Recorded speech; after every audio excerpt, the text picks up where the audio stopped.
Buenos días, compañeros. Buenos días, doctor Leopoldo Naranjo.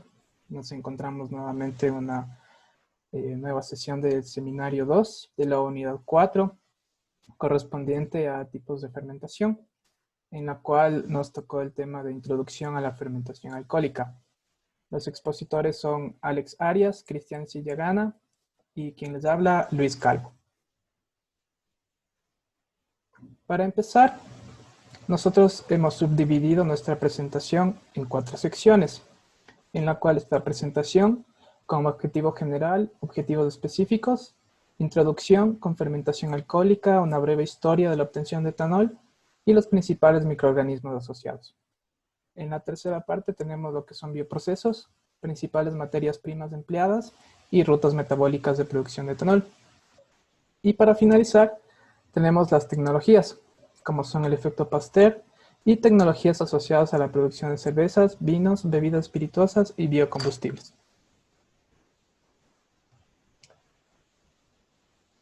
Como objetivo general, tenemos relatar la historia de fabricación de etanol a través de las diferentes civilizaciones y los diferentes hechos representativos para su área de estudio.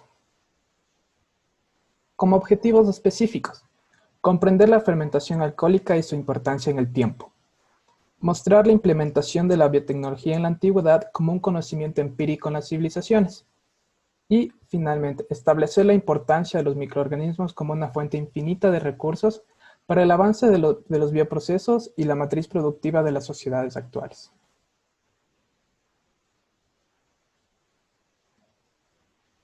Bien, empezando. ¿Qué es la fermentación alcohólica? La fermentación alcohólica, o también conocida como fermentación etílica, es un proceso anaerobio, realizado por levaduras, mohos y algunas bacterias. Tiene como finalidad proporcionar energía anaeróbica a los microorganismos unicelulares en ausencia de oxígeno. La denominación de fermentación deriva del latín feber, que significa burbujeo y ebullición, el cual es una característica muy importante de la fermentación. Es un proceso catabólico exotérmico, en el que su valor de energía libre de Gibbs tiene un valor de menos 234.6 kJ/mol, lo cual nos da un proceso químico de tipo espontáneo. La fermentación alcohólica es una bioreacción, en la cual permite degradar el azúcar en alcohol y dióxido de carbono por los microorganismos presentes en el medio. El rendimiento estequiométrico para la transformación de glucosa en etanol es de 0.511 gramos de etanol y 0.489 gramos de CO2 por cada gramo de glucosa. Este valor fue cuantificado por Gay-Lussac, en lo cual podemos apreciar la ecuación en la parte de arriba. En la realidad, es difícil lograr este rendimiento, ya que la levadura utiliza la glucosa para la producción de otros metabolitos. El rendimiento experimental varía entre un 90 y 95% en teoría, es decir, obtenemos 0.469 a 0.485 gramos por cada gramo de etanol de glucosa. Ahora, veremos una breve historia de la obtención de etanol. La historia de esta fabricación, de esta obtención de etanol, se radica o se remonta aproximadamente 100.000 años antes de Cristo, en la era paleolítica, en la que los primeros humanos, al dejar la fruta en el fondo de un recipiente, durante un periodo prolongado de tiempo, llevaba naturalmente a que estos jugos se fermentaran o se hiciera una infusión de alcohol. 30.000 años antes de Cristo, la interpretación científica de las pinturas rupestres del Paleolítico Superior se entendían que eran efecto de los chamanes bajo estados alterados de conciencia debido a esta fermentación. Continuando a 25.000 años antes de Cristo, la Venus de Lausel, que se encuentra en una cueva del Paleolítico Superior francés, nos da una representación tallada de una mujer que sostiene un tipo de cuerno o cuerno de bisonte, en la cual representa el obtener esta bebida. Continuando con la línea del tiempo, existe una interpretación de las pinturas rupestres, en la cual nos especifica nuevamente que esta acción era dada por los chamanes. 13.000 años antes de Cristo, para hacer bebidas fermentadas intencionalmente, se necesitó de un recipiente que almacenara el mismo, y se encontraron vestigios de esta bebida en cerámica china de hace al menos 15.000 años. Ya para los 10.000 años antes de Cristo, se encontraron pepas de uva que dan fe del posible consumo de bebidas fermentadas y las cuales se encontraron en la cueva de Frenzy, en Grecia. Las sustancias alcohólicas tienen propiedades intoxicantes que alteran la mente, las cuales podrían haberse restringido a las élites y especialistas religiosos, pero también para cohesión social. Algunas bebidas pueden haberse utilizado incluso con fines medicinales. Para el año 7000, la primera evidencia de producción de vino proviene de frascos en el sitio neolítico de Yahoo en China, donde el análisis de residuos ha identificado una mezcla fermentada de arroz, miel y fruta. Para el año 4000 a.C., la producción de vino y cerveza en Mesopotamia, Asiria, y al mismo tiempo, las pinturas de algunas tumbas egipcias predinásticas y los frascos de vino son evidencia de la producción local de cerveza a base de hierbas y cereales. Para el año 3300-1200 a.C., el consumo de vino es muy evidente, ya que se utiliza en el contexto de rituales y se enfoca en las élites, específicamente en el sitio de la Edad de Bronce, en Grecia, incluido algunas culturas minoicas y micénicas. Para el año 900 a.C., la cerveza chicha, hecha en una combinación de maíz y fruta, es una parte importante de la fiesta y la diferenciación de estatus en toda América del Sur. Para el año 400, la producción de vino en el puerto del Mediterráneo de La Tara, en el sur de Francia, marca el comienzo de la industria del vino en Francia. Para el año 150 a.C. y 350 después de Cristo, la destilación de estas bebidas es muy común al noreste de Pakistán. Y los imperios de Grecia y Roma son en gran parte responsables de la comercialización de muchos de estos productos y específicamente de la producción de bebidas alcohólicas. Para el año 300-800 después de Cristo, el pulque, una bebida hecha de agave fermentado, se usa como suplemento dietético en la ciudad capital mexicana de Teotihuacán. En las fiestas mayas del periodo clásico, los participantes consumen balche, hecho con miel y corteza de agave, y chicha, cerveza a base de maíz. Para el siglo XIII, el pulque ya es una bebida que pertenece ya al estado azteca en México. Para el siglo XVI, la producción de vino en Europa pasa de los monasterios a los comerciantes. Y, en esencia, las bebidas alcohólicas son solución aromatizadas de etanol, derivadas de numerosos sustratos, que pueden ser cereales, uvas, frutos e incluso carbohidratos en general. El estudio en sí de la fermentación empieza por Louis Lavoisier, en la cual la fermentación alcohólica es determinada cuantitativamente, en la cual él establece que el mosto de uva es igual a ácido carbónico más alcohol. Ya para el año 1700-1800 hay una ecuación estequiométrica, una relación estequiométrica dada por Gay-Lussac, en la cual ya nos da una referencia química de esta reacción. Berzelius, por su parte, describe la fermentación como un fenómeno catalítico y expresa la idea de fermentos orgánicos. Cogniard, Delatour y Schwann observan en el microscopio que existe una estrecha dependencia entre la multiplicación de pequeños microorganismos y la intensidad de la fermentación donde se desarrolla, dando por sí que este tiene un efecto dado por microorganismos.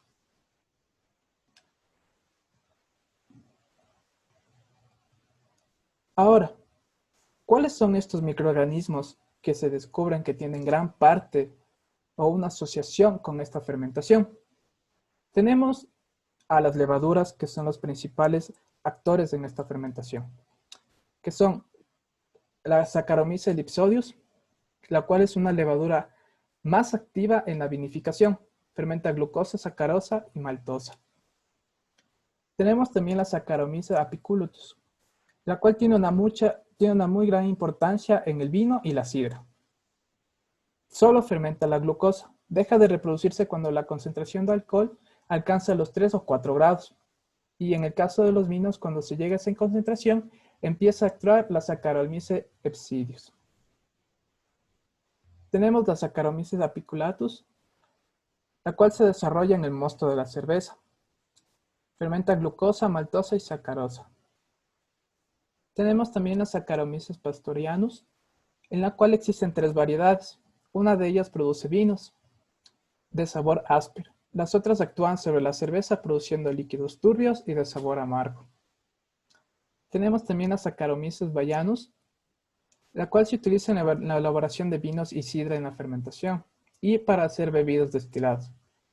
Ahora se acepta que esta cepa resulta de múltiples eventos de hibridación entre 3 especies, como es la Saccharomyces uvarum, Saccharomyces cerevisiae y Saccharomyces auvillanus. Y por último, pero la más importante, es la Saccharomyces cerevisiae, la cual constituye el grupo de microorganismos más íntimamente asociados al progreso y bienestar de la humanidad.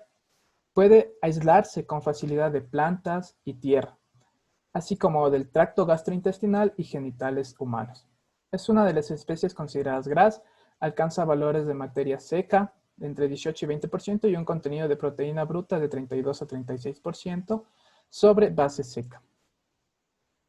También tenemos otras levaduras como es la Candida subtropicalis, Candida bitiri, tenemos la Cluberomyces marxianus y Pichas stepatis.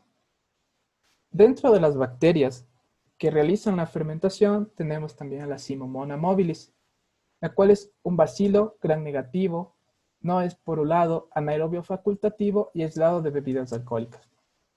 Su capacidad para realizar un metabolismo anaeróbico de glucosa a través de producción de acetaldehídos, y esta convierte en etanol y CO2. Utiliza la vía de Ender-Dudorov empleando glucosa, fructosa o sacarosa.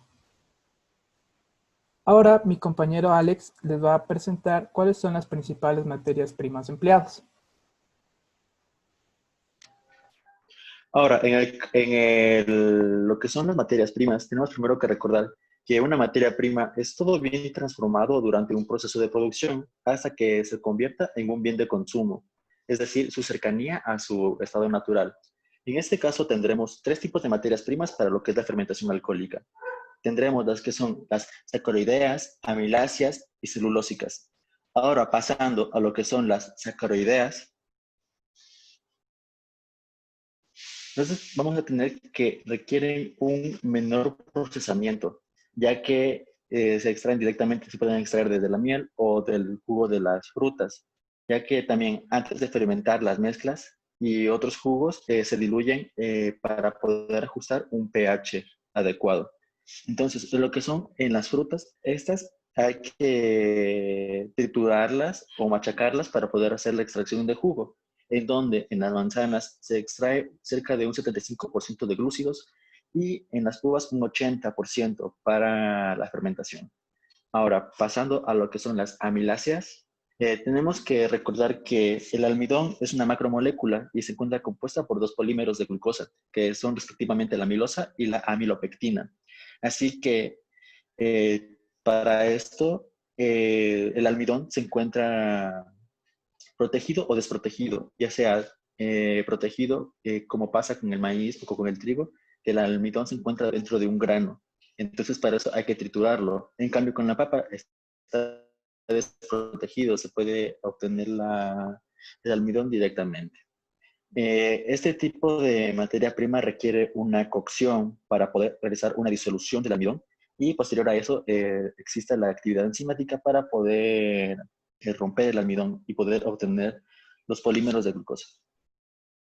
Ahora, también tenía que decir que la actividad enzimática en las amiláceas interviene en lo que son las alfa-beta glucoamilasas.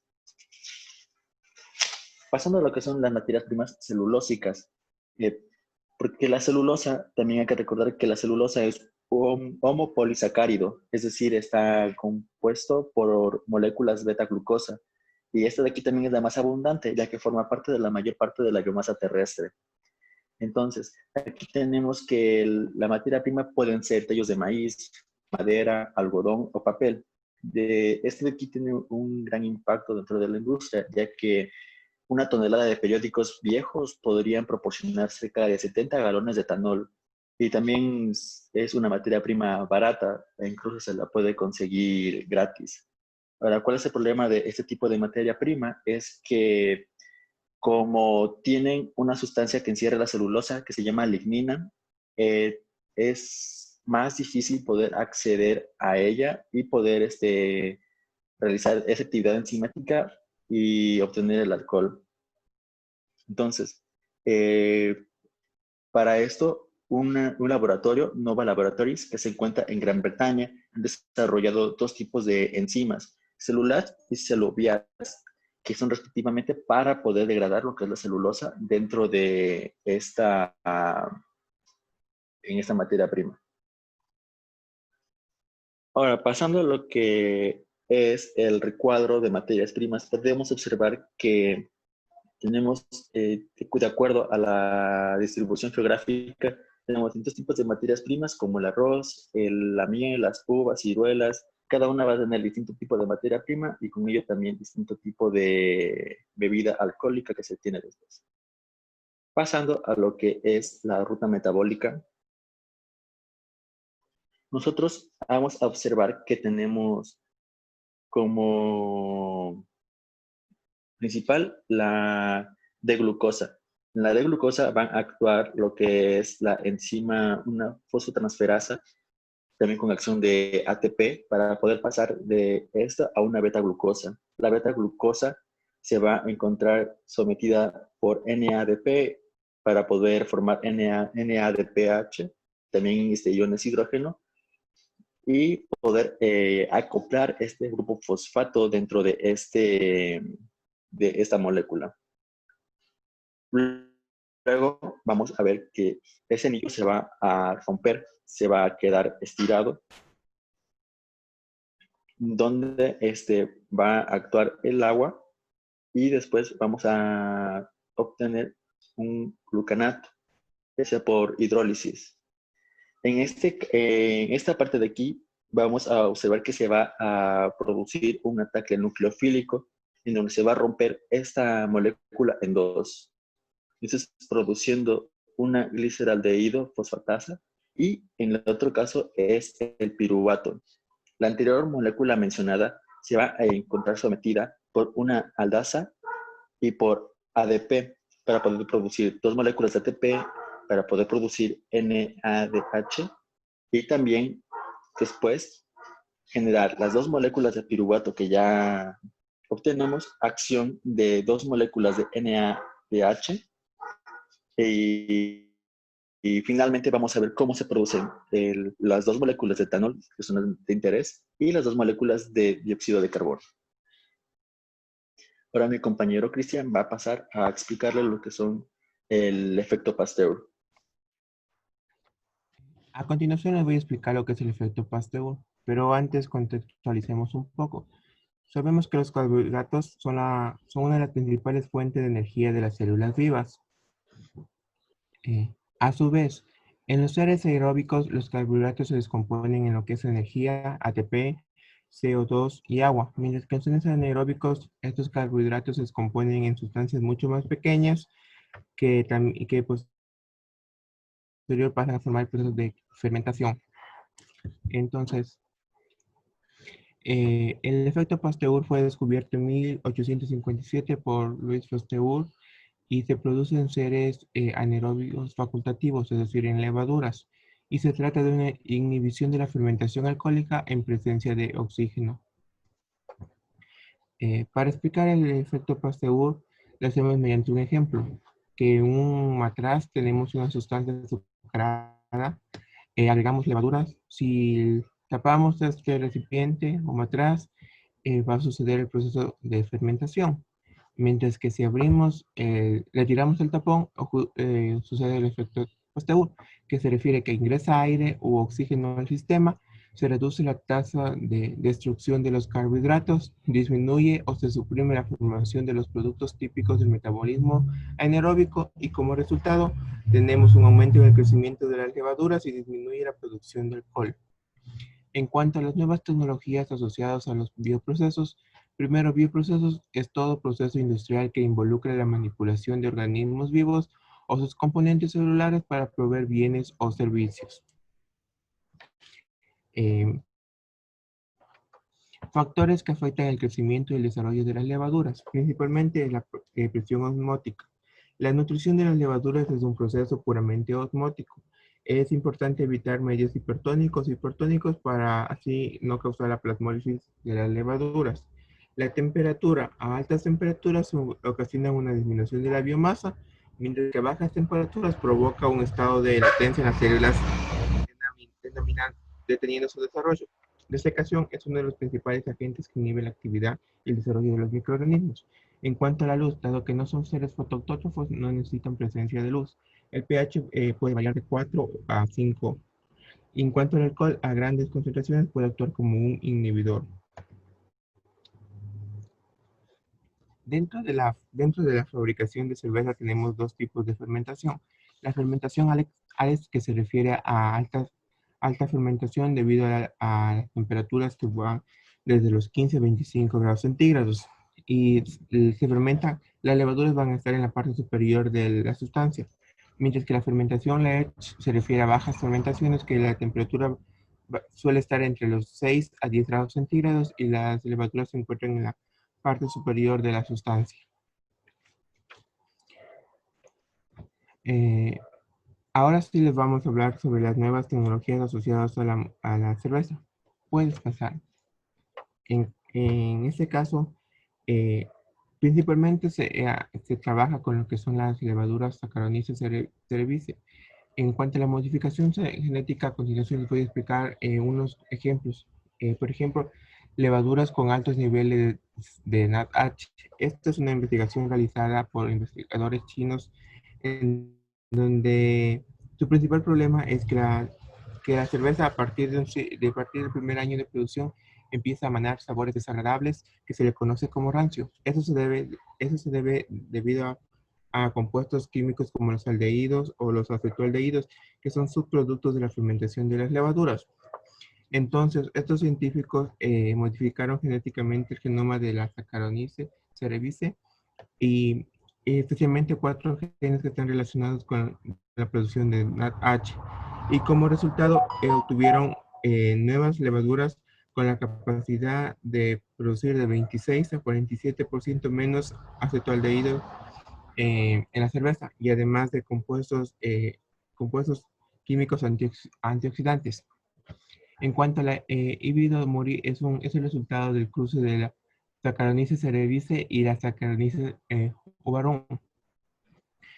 Este híbrido es de gran importancia dentro de la industria, dado que tiene una amplia tolerancia a las temperaturas, a la concentración de etanol y el uso eficiente de carbohidratos. Además, también que se pueden usarse como para producir biocombustibles. Levadura de las plantas. Esta es una investigación realizada en Chile, en donde aislaron el fruto de una planta llamada chupón. Es endémica solo de Chile y Argentina. La levadura Saccharomyces cerevisiae, y la levadura era salvaje y fue domesticada y mejorada para lograr que genere una fermentación óptima, aportando sabores cítricos de frutas tropicales y además con una elevada graduación alcohólica. Y también encontraron que esta levadura trabaja al 88% en comparación a las otras levaduras. Ya, en cuanto a las tecnologías enólicas, tenemos primero la selección de levaduras. Es de importancia, dentro de esta industria de la fabricación de vinos es importante seleccionar las mejores levaduras para tener un producto final mejorado. Y una de ellas podemos decir que son los métodos moleculares de identificación. Estos métodos se usan para identificar las cepas de las levaduras. Se emplean ciertas enzimas de restricción que cortan selectivamente el ADN y la posterior separación de los fragmentos resultantes en geles de agarosa. Permite obtener patrones de bandas correspondientes a fragmentos de ADN mitocondrial de las levaduras. Como se puede ver en la segunda imagen, ahí están los geles de agarosa. Esta técnica permite de forma rápida conocer qué cepas y en qué proporción se hallan en cada momento creciendo en los fermentadores. Otra técnica de estas tecnologías es lo que son las enzimas enólicas. Son enzimas que ayudan a producir o a mejorar la calidad del vino. Entre las que podemos mencionar está como las pectinasas para disminuir la viscosidad al hidrolizar las pectinas y así provocar un aumento del rendimiento del zumo, o las proteasas para conseguir la estabilidad proteica de los vinos, las fenoloxidasas para estabilizar el color blanco de los vinos, o las glucosas oxidasas para obtener vinos con bajo contenido de etanol. En cuanto a las modificaciones genéticas, eso se trata de modificar o alterar, alterar o agregar genes exógenos de otras levaduras a la levadura a investigar con el fin de obtener mejores resultados. En esta investigación, eh, como se puede ver en la última imagen, es de una Saccharomyces cerevisiae que se le agregó genes de el hongo Aspergillus niger y de otra levadura Candida mollischiana, y esta levadura Saccharomyces cerevisiae transgénita tenía un incremento en los aromas en los vinos. En cuanto a las nuevas tecnologías asociadas a los biocombustibles. Ah, disculpe. En cuanto a las bebidas espirituosas, son bebidas con contenidos alcohólicos procedentes de la destilación de materias primas agrícolas, como por ejemplo uvas, cereales, frutas secas, remolachas, cañas y frutas. En pocas palabras, las bebidas espirituosas es que una vez que sucede el proceso de fermentación, sucede otro proceso que se le conoce como destilación. Entre esas bebidas podemos mencionar lo que son el whisky, el ron, bebidas tradicionales como por ejemplo el pájaro azul, y entre otras. Entonces, el proceso de destilación consiste en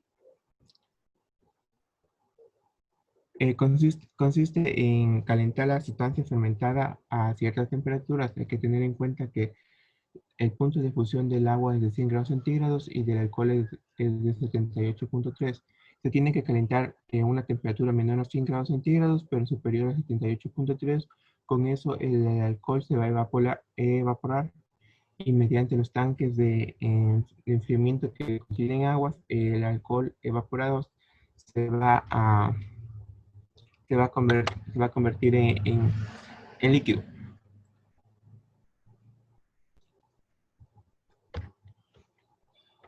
Pues, en cuanto a la producción de biocombustibles, estas tecnologías buscan reemplazar los combustibles fósiles por otra forma de energía mucho menos contaminantes, como que tiene el caso del biodiesel, que se busca reemplazarle por la gasolina. En la actualidad ya se produce bioetanol a partir de, a partir de sus materiales azucarados como caña de azúcar, remolacha, maíz, trigo, cebada. Esas materias primas no son, esas materias primas también son construidas por el ser humano y por los animales, por lo cual la producción de bioetanol no es 100% rentable, por lo cual están trabajando con materiales lignocelulósicos, pues son materia prima de las plantas. Pero una de las grandes desventajas de esto es cuando se trabaja a grandes escalas, se genera estrés mecánico en las levaduras. Además, no ha sido investigado eh, la causa del estrés mecánico en las levaduras por la producción de bioetanol, por lo cual han existido proyectos como uno que se destaca es Ligno Ideas, el cual trabaja eh, tiene como objetivo obtener levaduras capaces de fermentar estos materiales lignocelulósicos de manera óptima para la producción industrial de biocombustibles. Asimismo, con el bioetanol, hay una investigación realizada en la Universidad de Georgia, Estados Unidos, en donde crean una super cepa de levadura Saccharomyces cerevisiae a partir de, eh, a partir de la evolución dirigida para producir etanol, teniendo como materia prima el pino. Más o menos el problema de esta investigación es que antes de que la madera del pino se fermente con levadura, se trata previamente con calor y productos químicos que ayudan a abrir a la madera para que las enzimas descompongan a la celulosa en azúcares.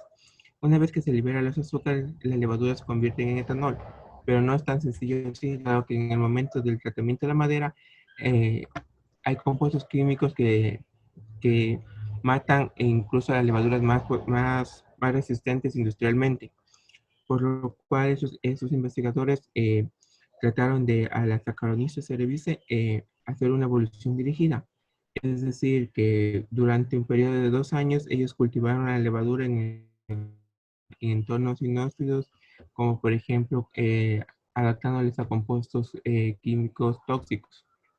Y como resultado obtuvieron una nueva levadura capaz de producir etanol a partir de pino pretratado. En cuanto al biodiesel, existen lo que son son las levaduras oleaginosas, son heterótrofas y son capaces de acumular un 20% más de su masa en forma de lípidos, generalmente triglicéridos. La mayoría de estas levaduras que sintetizan las grasas consiguen cuando el medio de cultivo contiene de 50 a 70% por debajo del contenido óptimo de nitrógeno. Un ejemplo de esto fue realizado en Argentina en donde investigadores aislaron 7 cepas de levaduras de la Antártida, de las cuales 2 de los géneros Rhodotolura glutinis y Rhodotolura glacialis tenían la capacidad de acumular lípidos neutros. Además, los valores de acumulación de los lípidos obtenidos representaban más del 70% de su peso celular. Y también demostraron que los aceites acumulados por la levadura son líquidos con ácidos grasos como omega 3 y omega 6. A continuación está la bibliografía. Y gracias.